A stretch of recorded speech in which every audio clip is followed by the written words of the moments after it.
part of the Press Play Podcast Network.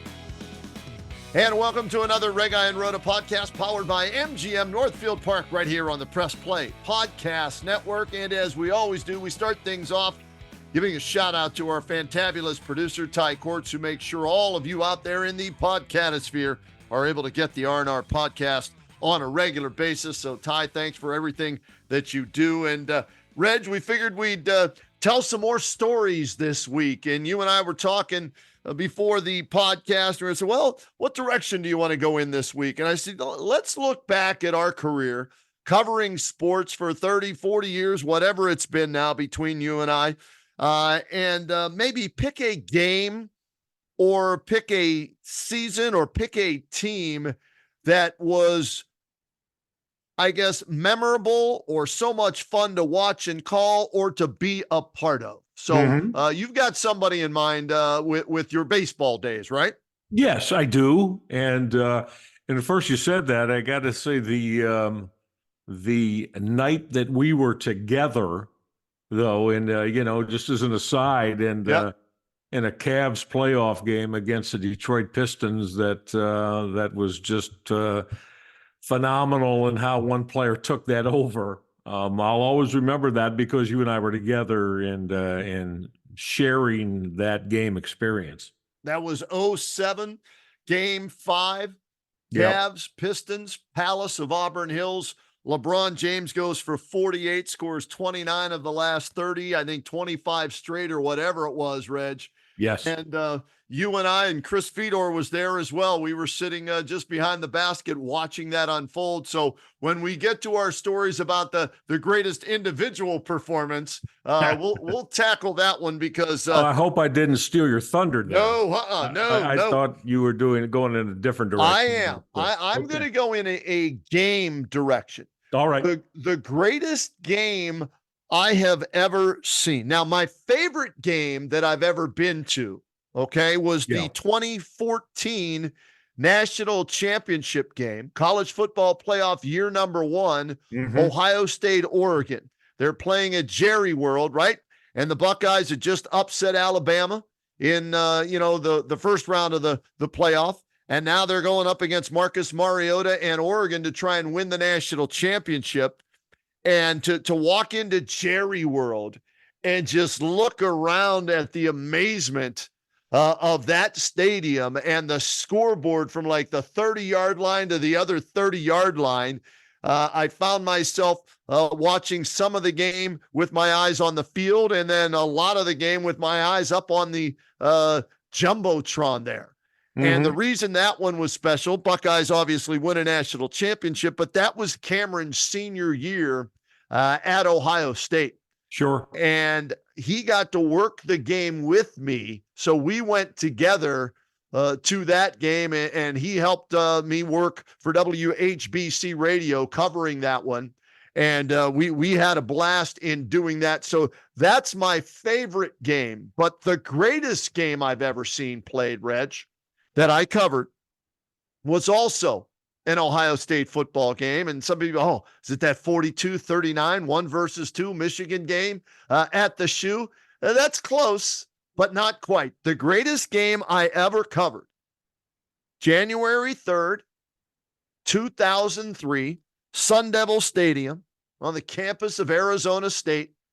National championship game between the number 1 ranked undefeated 34-game winning streak Miami Hurricanes, who were a 13.5-point favorite, against the number 2 undefeated Ohio State Buckeyes under the tutelage of Jim Tressel.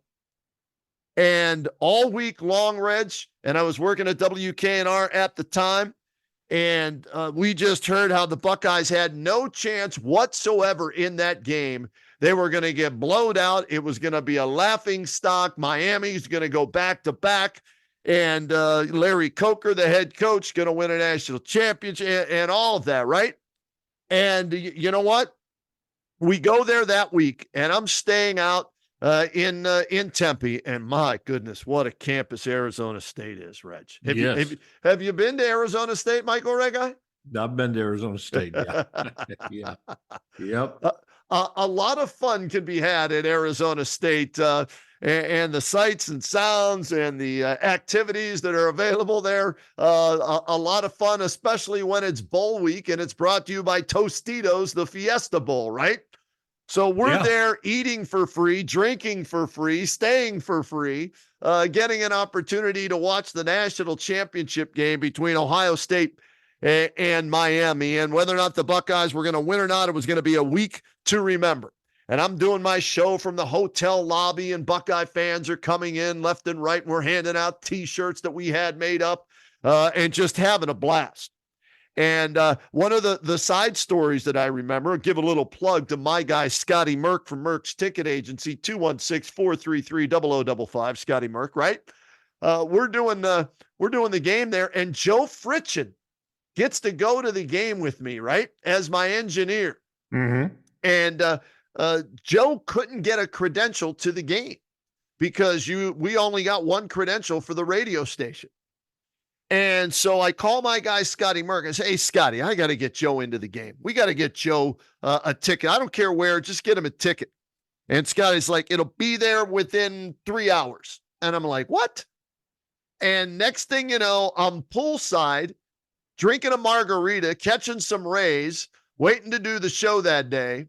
And I hear, is there a Mr. Roda out here? Mr. Roda? And I look around, I go, yeah, that's me. And here's this courier coming with an envelope with a ticket to the national championship game, courtesy of Scotty Merck for Joe Fritchen, so Joe could be in the stadium to watch the game and be a part of what was the most memorable game I've ever been to. So a little side story on top of what is to come, Reg. So we get to the Scotty stadium. Guy Scotty Merck got Fritchen into the stadium to see it. He I didn't know that. Yeah, that's Scotty. Cool. Scotty can get you in the country, out of the country, in the state, out of the state, all 50 states, and then whatever you need, he's got you covered. And to me, that was impressive. Yep. A courier within like 3 hours delivers me a ticket poolside in Tempe, Arizona. So we get Joe there. So we're going to the game. We find out that, overcrowded press box. So we're not even sitting in the press box for the game. I'm a credentialed media member. I'm sitting in the upper deck watching the national championship game. Mm-hmm. And for a while, that was a bit disturbing because, you had drunk fans all around you and everything, beer, and all that being spilled and fans cheering for Miami, mostly Ohio State fans. It was, a dominant Scarlet and gray crowd. I think of the 78,000 that were there, probably 50,000 were Buckeye fans. And so we're stuck up there, and I'll get to what happens later on. But Reg, from the opening play of the game to the end of the game, which was double overtime, the Buckeyes came out and punched Ken Dorsey in Miami in the mouth to let them know that they were going to be there for however long they had to play that football game that day. Mm-hmm. And as an underdog, and I know Jim Tressel played it up big time, they could, no respect, we got no chance, let's show them what Ohio State football is all about and everything like that. Michael, I was looking at the roster, okay?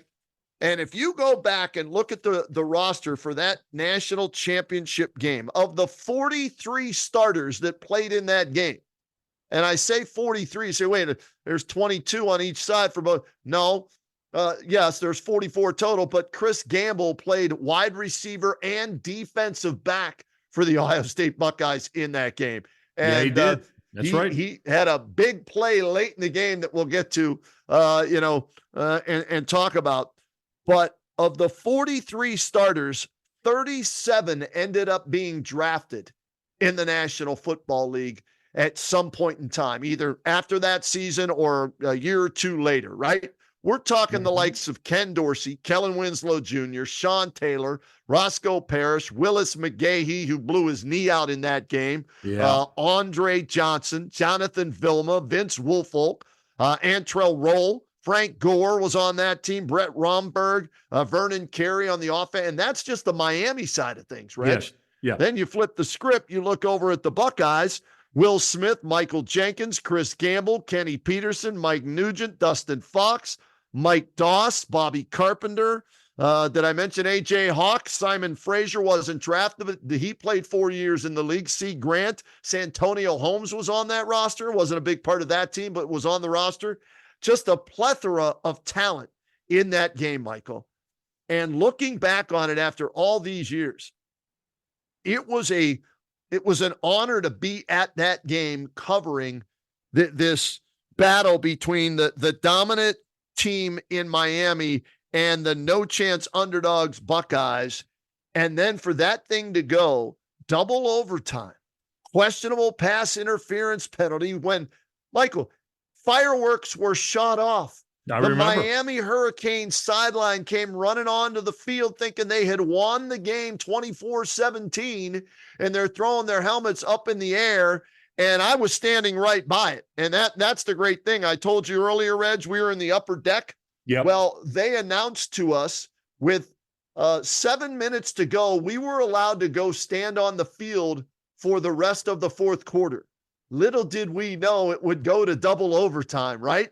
Yep. So I get to watch the last 7 minutes of that game unfold on the sidelines, 20 feet from Jim Tressel. I'm standing on the sidelines. How about this, Reg? And I have a photo that somebody took for me. That's one of my most cherished possessions. I've got a photo of me standing with Eddie George, Kirk Herbstreit, Sean Springs, and Keith Byers. They were on the sideline there rooting on Ohio State. And they were like kids at Christmas, right? They're cheering on their Buckeyes because they got a chance to win a national championship. Buckeyes are up 14-7 at halftime. They're up 17-7 late in that game. And then Todd Siebers hits a 40-yard field goal at the end of regulation to send it into overtime. Yeah. And now, we're going to get to the pass interference penalty call in a second here. Where, it was questionable. Well, there was a questionable call that went against Ohio State in the end of regulation where it would have been a first down and they would have run out the clock and they win it in regulation 17-14. So Miami fans can cry all they want about the PI call later, but it kind of evened out. But Reg, when they shot the fireworks off, everybody thought that game was over. But I was standing in that end zone where the PI flag was thrown. I thought it was holding, okay? And that's why a lot of people have, I guess, a problem with it. They called pass interference. It should have just been defensive holding, right? But the flag, I thought, was warranted. As, Gamble got held, and the flag comes out a little bit late, but it did come out. I thought it was the right call. But what's that? What, 7 seconds after the play, after their contact, but I guess better to get it right than not get it done at all, I suppose. Right. It just is. It's one of the latest flags that ever came out in the history of a big game. Right, and as I'm standing, I was shocked it wasn't called right away from where I was standing on the sidelines. I mean, we were down in that end zone, able to watch it right in front of us, and like I said, that questionable call makes up for the one that they blew earlier. Where they said an Ohio State receiver was out of bounds there, and there was no replay at the time. So they throw the flag. They got to calm everybody down, let the fireworks fizzle in the air, get everybody situated. Now, Miami still has a chance to stop the Buckeyes and win the game. They failed to do so. I think it was Krenzel who scored on that one, a quarterback keeper, to tie it up 24-all. So we're headed to a second overtime. And Maurice Clarett punches it in for the Buckeyes. And then the Buckeyes on fourth down come up with the goal line stand and beat the crap out of Dorsey. He throws one because he had to nobody, and no flags on the play. And the Buckeyes win the game 31-24 in double overtime, Michael Reghi. And the build-up to the game, the underdog role the Buckeyes played in it, the controversy in the game, the talent in the game, where 37 of the 43 starters were drafted into the NFL, the drama that built at the end of regulation, overtime, second overtime. I didn't even mention the big play by Maurice Clarett after Sean Taylor intercepts Craig Krenzel in the end zone, and Clarett strips him of the ball and forces a fumble and recovers it. One of those, signature plays by Reese, along with 2 touchdowns in that game. Michael, that game had everything you wanted and then some. And to be able to cover that and to be able to be on the sidelines, even though for the first 3.5 quarters, I'm in the upper deck watching this thing, right? Mm-hmm. To be down there for the end of regulation, on the field in the OT and in the second overtime, and then to be on the field as part of the celebration and interviewing the players on the field and the confetti and all that. And I in this photo that I have, I put together a piece of memorabilia where I scooped up some grass and some confetti and everything, scarlet and gray confetti, and put it in a baggie and everything. And I have it and got my picture taken with Coach Tressel, the next day at the press conference and all that. Just to be a part of all that and to have a fraternity brother as the head coach for the Buckeyes in Jim Tressel from Baldwin Wallace as a member of, Alpha Tau Omega fraternity, and have a relationship with Jim, and then to be a part of that in what was his second season with the Buckeyes? I think it was. And for him to win a national championship like that and really turn the entire program around from where Michigan dominated Newt Cooper, as I called him. Yeah. It was a renaissance for Ohio State football that lasted for 17 years in that dominating of the rivalry with Michigan and winning a total of 2 national championships during that time. So for me, that is the greatest single game I have ever covered or been a part of that's in all the years. Well, let me ask you this: of the so far in this century, the 2 Ohio State football national championships, 02 and 14. To you, which one was the more compelling? Which one will carry the biggest legacy with the program attached to it, or is it hard to differentiate for you? Not for me. It's the 02 game because that sets the stage for what would happen after that. The program doesn't get turned around without that national championship. It could have been in the doldrums for many more years to come, losing to Michigan, losing bowl games, and Jim Tressel changed the mindset of Buckeye players, coaches, the school organization, whatever you want to call it, and fans everywhere. Mm-hmm. And Jim brought Ohio State football back to where it was when Woody Hayes was in charge, and the Buckeyes were considered the team to beat in college football, because remember, he took them to 3. Now, they only won that one in 02, but they went to play on in 2 more national championship games under Jim Tressel. So for me, Tressel helped rebuild the program. Now, if 02 played the 14 team, 14 would beat 02. Okay? They just had better talent, even though a lot of those guys were drafted in the NFL. They didn't have the Ezekiel Elliott. They didn't have the, Joey Bosa. You know what I mean? They didn't have the impact players that 14 team had under Urban Meyer. Well, so you're right. And I think the biggest thing there is that, the compelling part of it to me, and the legacy and the program turnaround, as you say, that Jim Tressel was able to amplify with Ohio State and now make happen. And turn what had been. As you know, in the previous 16 years, Kenny, Ohio State was 4-12 against Michigan in the previous 16 years. Now I'm going back to when Jim Harbaugh quarterbacked Michigan and won his last two games as a starting quarterback against Ohio State. But from that time on, in that 16-year period before Jim Tressel took over, Michigan dominated. Right. They were 12-4, Ohio State 4-12. So I think that, even, as I said, to me, what Tressel accomplished amplifies because of that.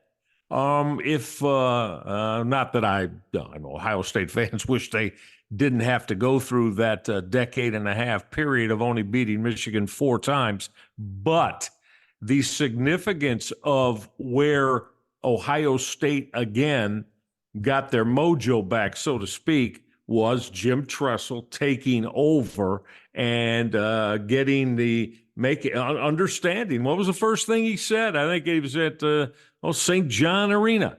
Yep. When he said, "And you'll be proud of this Ohio State football team in 300 and whatever 65 days in Ann Arbor, Michigan." 310, yeah. He made good on that. He made good on that, and had a tremendous career record against Michigan when, again, for a decade and a half, the Buckeyes were getting drubbed by the Wolverines. Right, and then the Buckeyes turned the tables, and 4-12, Michigan dominates in 16 games. The Buckeyes then go 17-2 over the next 19 years, beating up Michigan, and now Michigan's 3-0 in the last 3 years, right. Against the Buckeyes. So that rivalry tends to go in peaks and valleys, for both teams. It does, but But I stand with Kenny as someone who came through, as a kid, growing up for me, even in the late 60s and on through the 70s and then into the 80s.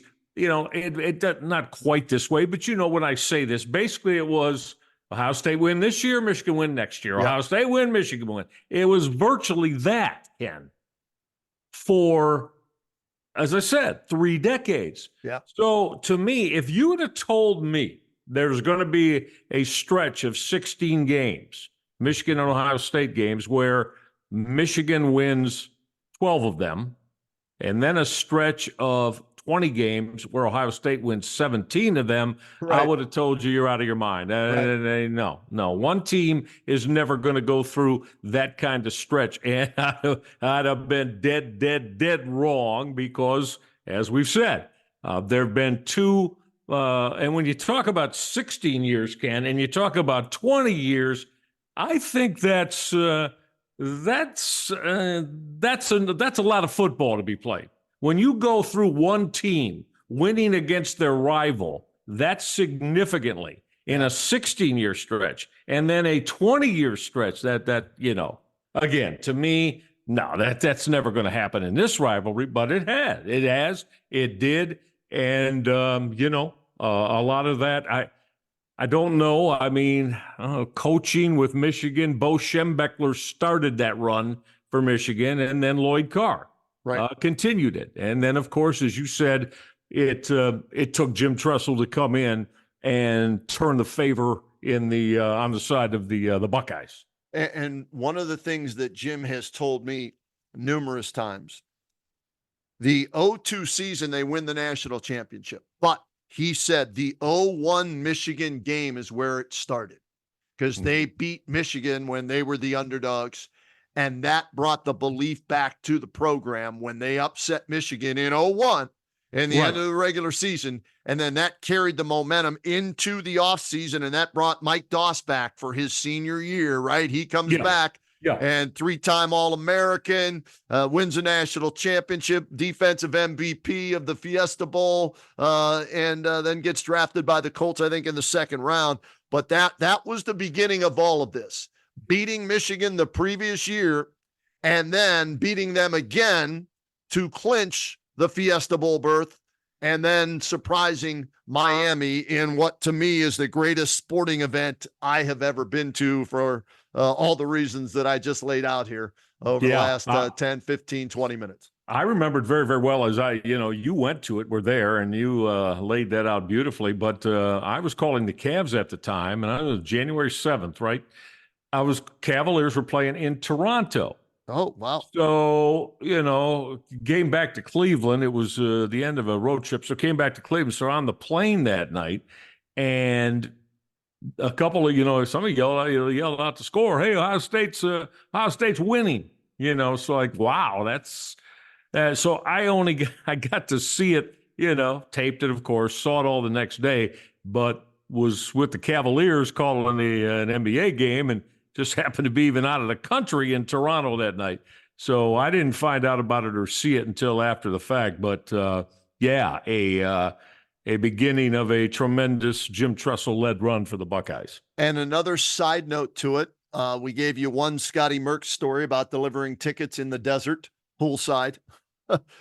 I come back from the national championship game on the day, Reg, that the Browns are playing the Steelers in the playoffs that year. Okay, because that's 2003, 2002 is the season. They make the playoffs. Of course, the Browns beat Atlanta and Michael Vick get help that final week.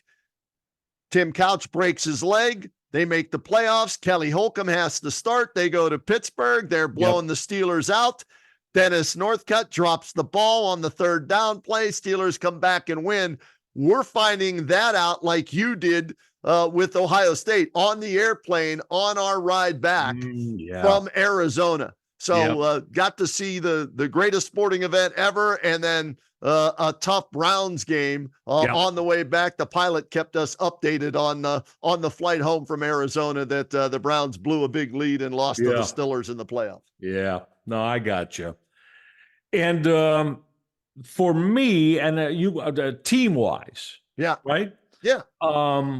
As much as I'd, like to go with, one of our local teams, and I could say some of those Cavalier seasons that I called, but as you know, I was calling the Baltimore Orioles games from 1997 through 2004. And during that period, Kenny, was the 1998 New York Yankees. I mean, 114-48 in the regular season, and then 11-2 in the postseason. So 125-50. They win the World's Championship, of course. And the reason why I did call 13 of those games. Now, they were in the same division. So the Orioles and the Yankees played 13 times. So, and the funny thing about it, Kenny, I mentioned they went 11-2 in the postseason. You remember their two losses that year? Yes. To the Indians. To the ALCS. Those are the only two games they lost. That's it. They won they just beat Texas 3-0. Yep. Indians beat them twice, took them to 6 games, right? Okay. And then, of course, they just, I don't know, that's what that San Diego team was doing in the World Series. But regardless, the Yankees just steamrolled them. So, and like I said, I called just 13 of their games that year when they were playing the Orioles. But, Kenny, from Joe Torre on down as the manager, I mean, you're talking about Derek Jeter, Paul O'Neill, Bernie Williams, Jorge Posada, Tino Martinez, then the pitching staff, David Cone, 20-game winner, David Wells, 18-game winner, Andy Pettit, 16-game winner. Then remember this 4 and 5 starters were Hideki Arabu and El Duque Hernandez, and they won 25 games between them. And then to top that off, you got Mariano Rivera. I think the greatest closer by far ever in the history of the game, who had 36 saves. So that team was incredible. A big part of it, too, was, like I said, when you being in Yankee Stadium and calling and Kenny, it didn't matter. Either they clubbed you in the beginning and got out to a 7-0 lead early and then it was over, or you'd have a lead on them and then they'd put together a 4-run, 5-run ninth inning like it was supposed to happen and pull out wins in games they were losing. So, at 114-48 and then 11-2 in the postseason, a $125 and 50. And like I said, having seen them and called games in there, as much as I'd like to go through, just unbelievably dominant. I don't think you're ever going to see a team like that in Major League Baseball again. Not that dominant. Reg, when you're watching it, okay, and you're calling players of that magnitude, are you aware of the potential Hall of Famers that are out there as the game's being called? Are you cognizant of what you're watching, that you're watching greatness in Jeter, in Mariano Rivera? You got to call Cal Ripken too. You know what I mean? So are you aware of that as a broadcaster, or are you just so entrenched in calling the game that that's not a thought you're having? Yeah, normally I'm going to say no, I wasn't.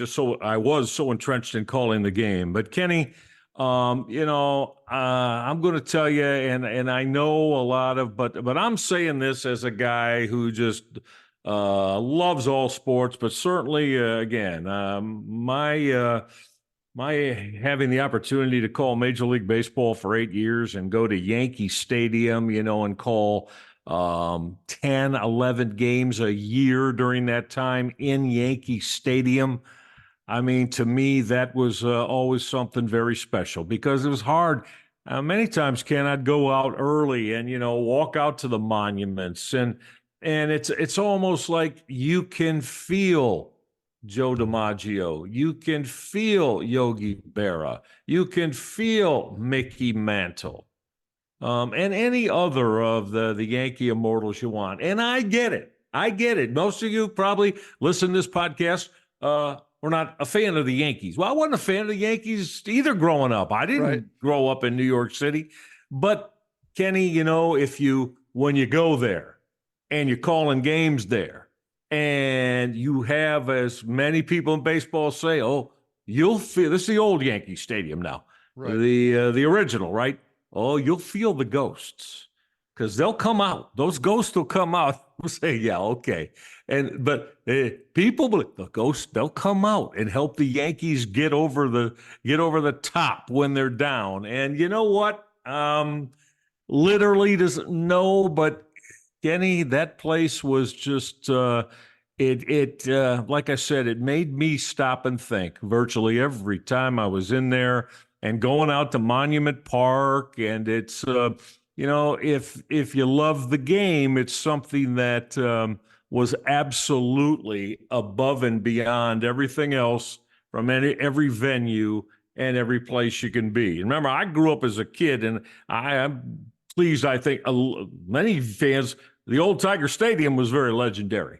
I mean, you'll get people talking. I grew up in that, going to Tiger games 40, 50, 60 times a year when I'm a kid. Right.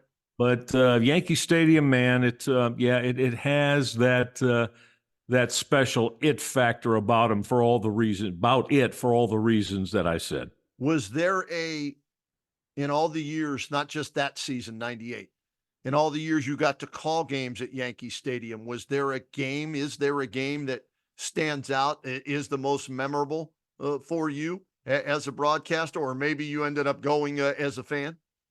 No, I'd have to say as a broadcaster, because as a broadcaster, I mean, I'm calling the Orioles, and virtually every one of them was either the Yankees, like I said, coming back and winning in grand fashion. I mean, just one that always stands out in my mind was when I think the Orioles were out to, I think, a 8-0 lead, and the Yankees wound up coming back and down 3 in the bottom of the ninth. And they remember Scott Brocious, third baseman. Third baseman, Yep. hit a grand slam home run in the bottom of the ninth. They came back from 7 runs down. They win. And Kenny, I swear to you that it felt like that place was like just like leaving the ground and moving up and down. It was so absolutely crazed there, as kind of things can only get in New York. So yeah, it wasn't something that I was a Yankee fan. I mean, at all, nowhere near, but special. I mean, special being in there. Because with me, if you're a baseball purist, I'd visualize Yogi Berra, jumping into pitcher's arms, right? Right. Yeah. And visualize Mickey Mantle, maybe a little bit, who knows, half in the bag and going up to home plate, allegedly, going up to home plate and hitting a monstrous home run. Roger Maris in his year. So just again, and this is not as a Yankee fan, but just I think if you're a baseball purist, those kind of things, they always meant a lot to me, and I always took a moment to, like I said, I'd go, go to the ballpark early, and I'd walk out to Monument Park, Kenny. I did that many, many times, and it's special. There's nothing like it to me, regardless whom you root for, if you love the game of baseball and are a purist of the game. All right, let's get a break in here, Reg. I want you to think about this as we go to break, because I wrote a couple of things down here as you were talking about, the greatest team you ever saw as you were working as a member of the media with the 98 Yankees. Biggest sports regrets as a media member. I have 2 written down that I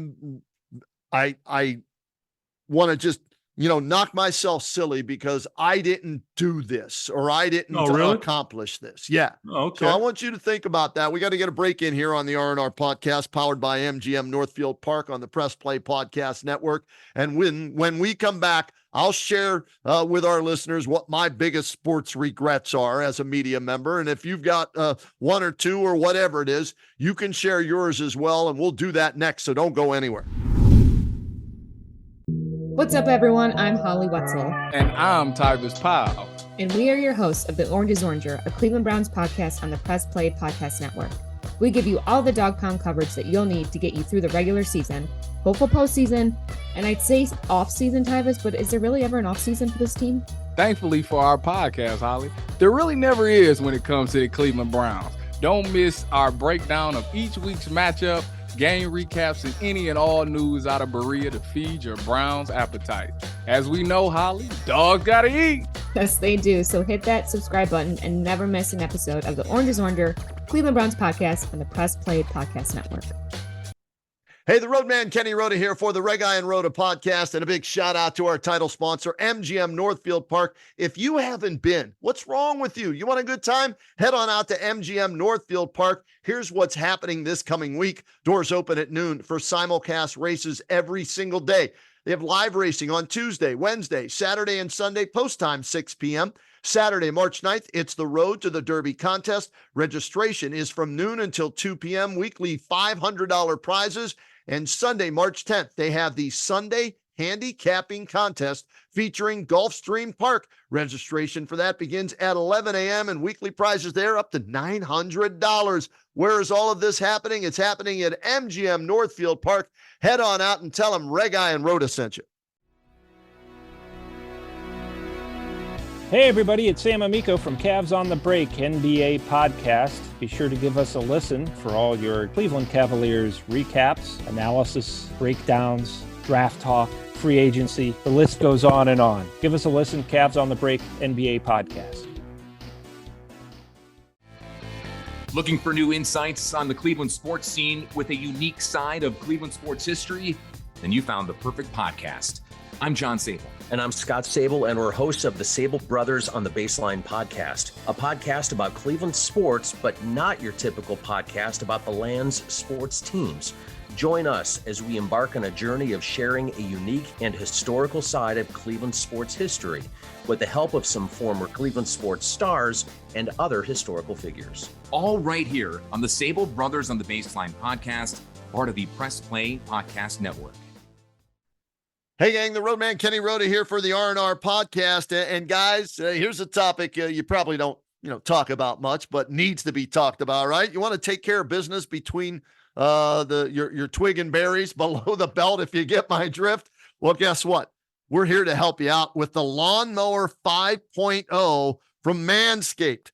They've got this unbelievable tool that will help you take care of things down there. Check this out. You ready for this? It's a 5th generation trimmer that features 2 next-gen interchangeable skin-safe blade heads, a standard trimmer blade for taking a little off the top, and a new foil blade to go for that smooth finish wherever your heart desires. No more wet shaving down there. And this bad boy also features dual LED spotlights to provide contrast on multiple skin tones so you can shed some light on your darkest places. What am I talking about? I'm talking about the Lawnmower 5.0, that trimmer you need below the belt.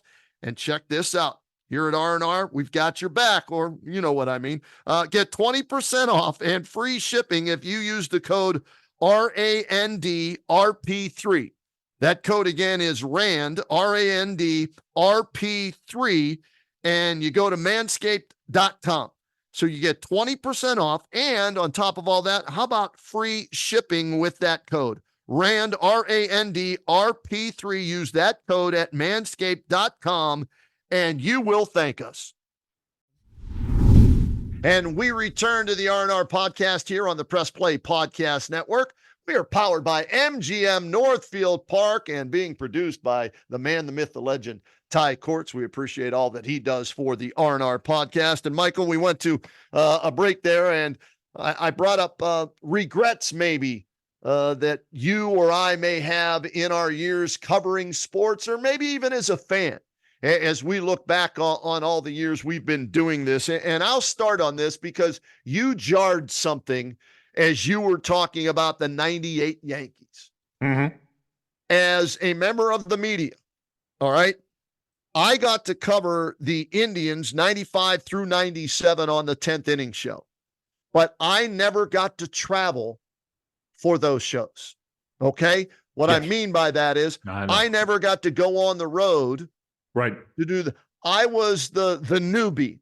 I was the young guy, Sindelar, Brenda, and those guys. They were the veterans. So they got to go do the away games, and I would still do the post-game show, but I'd be either at the studio or when there was a home game. Right. So one of my biggest regrets is I never went to Yankee Stadium, the original Yankee Stadium. You brought it up. You talked about those ghosts and Monument Park and all that. And I never saw a baseball game there at Old Yankee Stadium. And that's one of my regrets as a member of the media and even as a sports fan, that I never had the opportunity to work a game there or went there I could have went as a fan, but I didn't want to pay for the trip or whatever. I was cheap. I was a young kid in radio getting by, and I didn't want to spend the money on paying for a road trip. And the other place that I never got to go to, and this one really, I beat myself up over this, the Forum to watch Showtime. I'm a Magic diehard fan. He's my favorite basketball player of all time. Michael's the greatest. LeBron's close. I got to cover both of them, but I'm a Magic Johnson guy. And Showtime to me was the shit, man. That's what it was all about. I mean, it was Showtime. It was Magic, the Koopa Loop, the Michael Cooper, James Worthy, the strong finisher on the fast break, the captain with the goggles, the skyhook, Kareem Abdul-Jabbar, Jerry Buss, the loud and Playboy type owner of the Los Angeles Lakers, the Laker girls, Paula Abdul and everything, right? Never went to a game. And I had a couple of chances with a fraternity brother of mine who was living out in LA, and I never took him up on it. And it still bothers me to this day that two of the greatest venues in sports history that are no longer with us, right? Yeah. Yeah. I never got to go to a game or never decided to go to a game as a fan or as a member of the media. Right. Those are Yeah. two of my biggest Yeah. regrets. Well, that's understandable. I guess for someone here, Kenny, too young, I suppose, as a kid, and I wasn't here in Cleveland as a kid, but I would have to say then being able to talk to him numerous times and, not just do interviews, but also just, without a camera and a microphone. I wish I would have been able to see Jim Brown play. Okay. And because of, in looking at his career, and, I know there are a lot of people that, detest Jim Brown. But I would imagine that would be for things, off the football field, which I don't know anything about the man's, personal life other than the things that we hear. I'm just speaking strictly because of my appreciation of, greatness and what have you. Now, I think most will tell you that, that believe that I think Jim Brown is the greatest running back in NFL history. He's certainly right there in the conversation. I did get a chance to see Barry Sanders in his prime and interview him and see him at games, but I wish I would have been able to really see Jim Brown in person play and to be able, and I go again, you grow up when you're going to grow up. You are the age you are. And Ken, we were just little guys when Jim Brown was at his peak. But I've really done a lot of looking into his career on the field and just the performances and the way he dominated, Kenny. And that's when you to me, to dominate a football game, I think is the toughest thing to do in all of the team sports. I mean, as a pitcher, you certainly have those, but to dominate, a defense, an opponent's defense of 11 players coming at you game in and game out, week in and week out. I mean, he, of course, was maybe the greatest of all time. That's subjective, right? It's up for discussion. Many people say he was. There are a few others that have other thoughts on it. However, I wish I really would have had a chance to be able to see him and even discuss his career and life with him even more. Like I said, had a few couple of just kind of off the cuff meetings with him, right? But nothing of any great magnitude, and that's without having seen him play personally, other than just what you see on clips, television wise. Yeah. Along those lines of athletes, Mike, I was just making a list. All right. And this isn't name dropping, but you and I have been very lucky to watch and interview a lot of great athletes. MJ, Magic, Bird, LeBron, Derek Jeter, right? Ken Griffey Jr. For me, as a Steelers fan growing up in Pittsburgh, Terry Bradshaw, Franco Harris, Lynn Swann, Joe Green, Donnie Shell. I had the chance in one night at the Richfield Coliseum in a meaningless NHL exhibition game. The Penguins played the Kings. And on that night, I met and interviewed Mario Lemieux and Wayne Gretzky on the same night, right? Kind of memorable. That's kind of cool, right? Very. Yeah. Did an interview with Tiger Woods during the Tiger Slam when he held all 4 of the major titles. Arnold Palmer, Pete Rose. How about this? I interviewed Joe Frazier, Smoking Joe, and Sindelar. God bless him. Told me, he says, you want to get in good with Joe Frazier? Rhoda, Ask him to sing. He loves to sing. He thinks he can sing, but he stinks. And I'm like, okay, Jeff, fine. All right. So I get Joe Frazier on the show, and he was in town for the big international card show. By the way, that's coming in July. You and I got to go to that this year, Reg. Okay. That's going to be a lot of fun. And so Joe comes on, and I start talking, and I bring up Joe Frazier and the Knockouts. Yes. Oh boy, he went on for another 10 minutes and he sang a Michael Jackson song for me on the radio. And one of my biggest regrets, Reggie, is I don't have a copy of that interview with Joe Frazier singing Michael Jackson.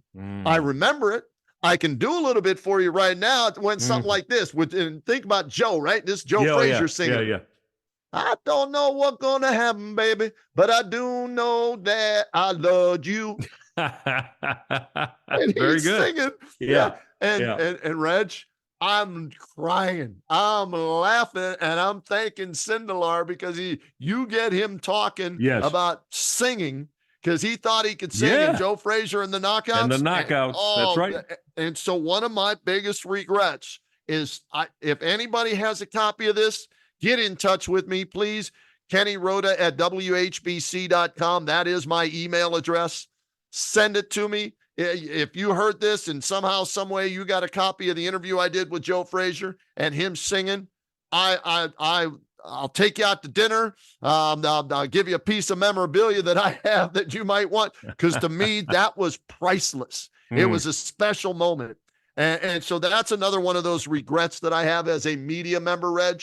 Sure. And another one along the lines of Frazier is the greatest of all time is Muhammad Ali. Never got to interview Muhammad Ali, right? That's one that I wish, if there's one guy you could interview, Roadman, well, there's two. Roberto Clemente, my childhood idol. Okay, sure. That's first. And he passes away in that horrific plane crash as he was, taking food and supplies to Nicaragua, where they had the earthquake and everything, and I cried like a baby, and I was 8 years old, I think, when that happened. So Roberto Clemente would have been the one guy above everybody else that I would have interviewed, and Muhammad Ali would have been second. Sure. Those are the two that I can't, that I wish I could have. Very understandable. No doubt about that. Ali was here, and I was at Channel 5, and Ali was here in Cleveland, and got to interview him, and real quickly, it was kind of one of those, everybody go ahead. You got about 30 seconds, all of you. And I think there was 15 of us there,